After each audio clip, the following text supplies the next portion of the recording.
लोग सरकार में आते हैं तो झारखंड राज्य जो कि 5वीं अनुसूची का राज्य है उसे बल दिया जाएगा। झारखंड राज्य को पेशा कानून की आवश्यकता है, उसे बल दिया जाएगा। झारखंड राज्य यहाँ के आदिवासियों की मांग सरना धर्म कोड है, उसे बल दिया जाएगा। झारखंड को सुरक्षित करने के लिए संथाल में एसपीटी कानून, छोटा नागपुर में सीएनटी कानून और कोल्हान में विल्किंसन कानून है। इन कानूनों को बल दिया जाएगा, इन कानूनों को मजबूत किया जाएगा।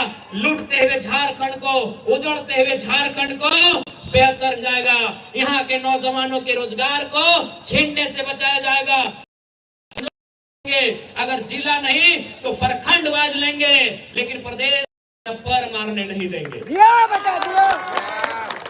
आज हमारी सरकार कहती है कि जब तक आरक्षण का कोटा जहां तक है हम वहीं तक झारखंडियों को फुलफिल करेंगे।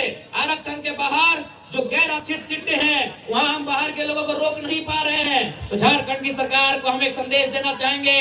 अरे भारत के संविधान में लिखा है, भारतीय संविधान हमारा मौलिक अधिकार 12 से 35 होता है, वहाँ 6 हमारे मौलिक अधिकार होते हैं। खान के आधार पे भेदभाव नहीं करेंगे, आप लिंग के आधार पे भेदभाव नहीं करेंगे, लेकिन भाषा का जिक्र कहीं नहीं गया है। इसलिए हम लोग प्रखंडवार परीक्षा लेंगे और उस प्रखंड में जो भाषाएं प्रचलित है उस भाषा में परीक्षा लिया जाएगा।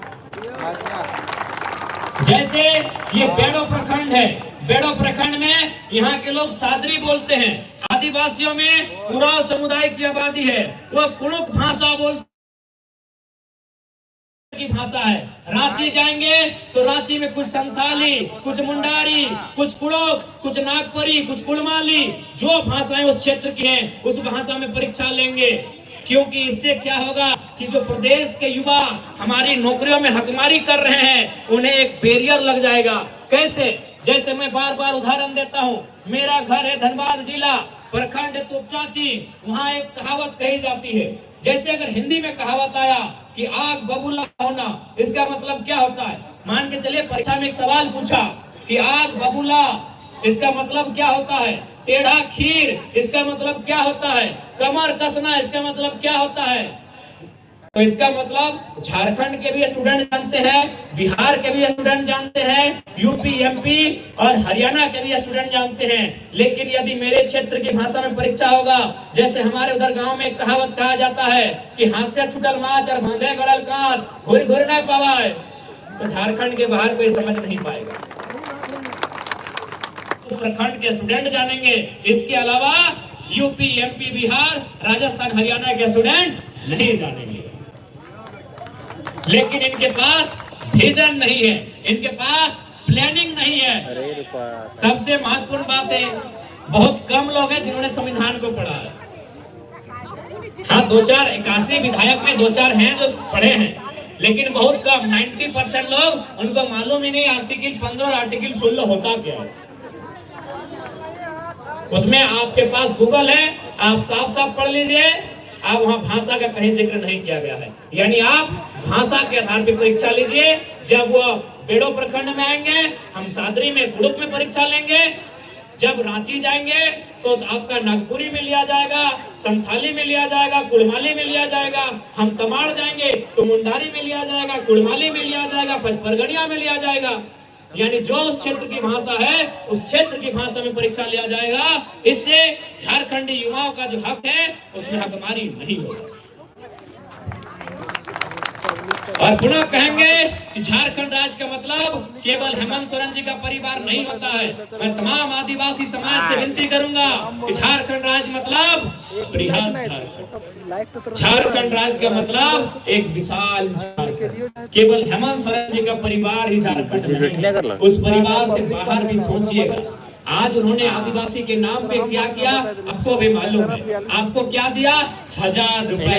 ये 1000 रुपया नहीं है, ये 2024 के चुनाव के पहले का घूस है। अब आपको स्वीकार करना है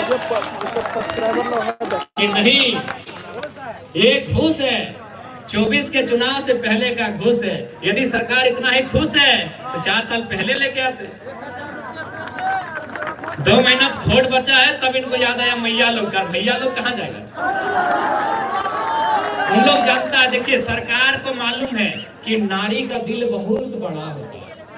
उनको मालूम है कि इन लोग को 5 साल कितना भी सता दिए, 5 साल इनको कितना भी बोका बना दिए, 5 साल कितना भी इनको लूट लिए, इनको 1000 रुपया देके नारी का दिल जीत लेंगे, ताकि नारी का दिल बहुत बड़ा होता है। लेकिन भैया लोग का क्या होगा? इनका नौकरी आप बेच रहे हैं प्रदेश को। इसलिए आज आपको कहना चाहेंगे, यदि हम लोग सरकार में आते हैं तो सम्मान मैया का भी होगा, सम्मान भैया का भी होगा, दोनों का सम्मान होगा। 60-40 तो चलवे नहीं करते, बिल्कुल ना चलता।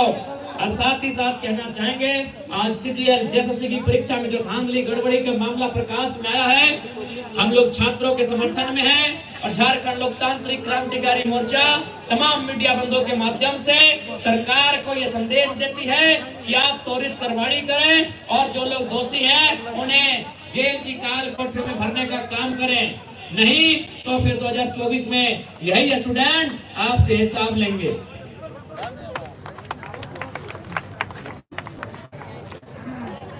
और हमेशा याद रखिएगा, सरकार बहाना करती है कि हमारे पास पैसा नहीं है, खजाना खाली है। देखिए, खजाना खाली नहीं है, इनका दिमाग खाली है। दिमाग कैसे खाली है सबको बताते हैं। ये बोलते हैं खजाना खाली है, खजाना नहीं खाली है, इनका दिमाग खाली है। क्या आपको मालूम है कि अभी मंत्री लोग का आवास बना है? रांची में मंत्री लोग का हमारे आवास बना है, मालूम है ना? कितना में बना है? 67 करोड़, 67 करोड़। अभी शायद 12 मंत्री हो गए, पहले 11 थे, यानी 11 सही लेते हैं। 67 भागा 11, 11 छक 66, यानी एक मंत्री का आवास कितना में बना है? 6 करोड़ में। एक मंत्री का आवास 6 करोड़ में। अच्छा भला बताइए तो प्रधानमंत्री आवास कितना में बनता है?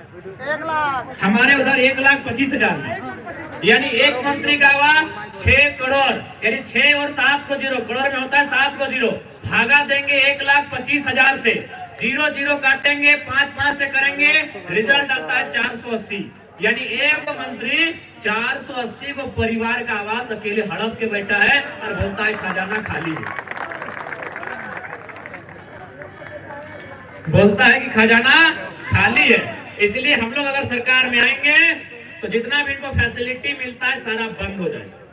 जैसे अभी यहाँ देखिए, अभी यहाँ क्या हो रहा है, जैसे मान के चलिए नेहा मैडम तो बन गई विधायक, इनको महीना 3 लाख मिल रहा है। कितना मिल रहा है?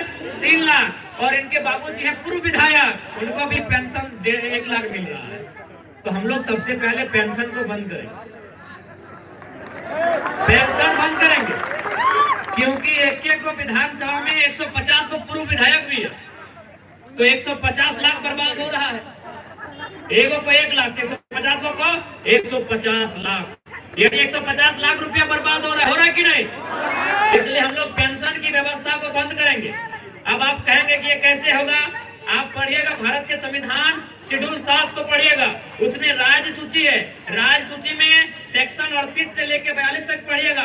वहीं कहीं पे लिखा है कि पेंशन भत्ता राज्य सरकार की जिम्मेवारी है। अगर हम लोग राज्य सरकार में आते हैं तो पेंशन रोक दिया जाएगा। और पेंशन अगर मिलेगा भी तो कब? जब वो 60 साल की उम्र पार करेगी। जैसे कोई भी, जैसे अभी नेहा मैडम मान के चलिए चुनाव हार गई तो पेंशन शुरू हो जाएगा। ये गजब का नियम है। अगर चुनाव हार गई तो पेंशन, अभी उम्र क्या हो रहा है उनका? 30 साल, 30 साल उम्र ही हो रहा है, पेंशन शुरू हो गया। इसीलिए हम लोग पेंशन कब देंगे?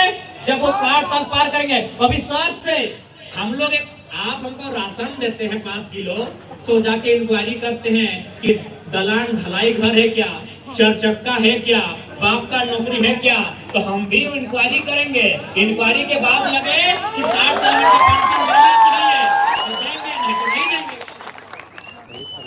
इंक्वायरी करेंगे। जैसे बंधु जी जिस दिन 60 साल की उम्र पार करेंगे, हम लोग एक इंक्वायरी की टीम भेजेंगे कि हाँ भाई बंधु जी को पेंशन मिलना चाहिए कि नहीं। यदि उनके घर की स्थिति ऐसी होगी कि उनको पेंशन मिलना चाहिए तो पेंशन मिलेगा, और नहीं तो नहीं देंगे।